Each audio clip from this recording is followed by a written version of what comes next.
Obviously, you watch every week, and year 3, all the injuries, RG3.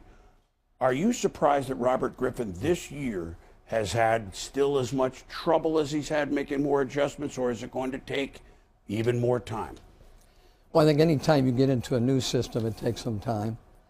When you take a look at Robert trying to make the transition to more of a drop-back quarterback, there's a process there. It doesn't happen overnight, and it will take some time. But I think you could see yesterday, he felt much more comfortable, played well, but this is going to be an ongoing process. I think the one key to that quarterback position is getting comfortable with that pocket, especially when there's pressure, being able to slide and step up from side to side, and that doesn't happen overnight. Mike, could he still be the franchise quarterback that the Redskins hoped he would be when they drafted him? No, he has that type of ability. I think he's in charge of that, though, himself. It takes a lot of work, a lot of studying. He's going from a system where there was a lot of play action, a lot of screens out of college, utilized a lot of those type of plays his rookie year. And then with injuries and adopting a new system, there's a process that's involved, and I think he could be as good as he wants to be, but he has got to make a commitment there in that film room like he's never done before. You got a coach, Jay Gruden. It seems like certainly wants to make the commitment. You have to with him. There are hot spots in the league, and DC's one of them. Yeah. So what goes into being the head coach of the Redskins that, other than, okay, if you don't go 16-0, you're a fool. What goes into that?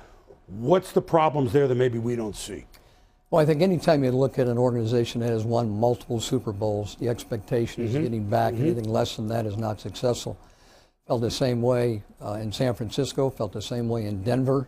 And that's good to have. You have to have a standard. People have to believe.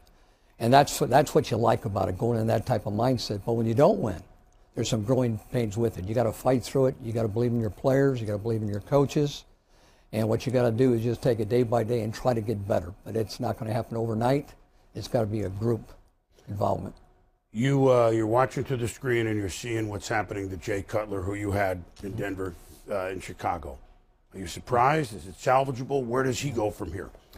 No, I'm a little bit surprised. And any time that you're not with an organization, it's really hard to say what Jay Cutler has done in Chicago. I just know, being with him in Denver, as a rookie, a second and third year guy, that he's got all the intangibles.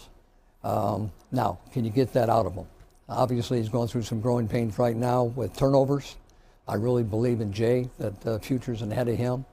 But he's got to make a commitment that he's going to get better and better, and it's going to be a group decision to get him to over the top to where he can be. But he is a franchise-type quarterback.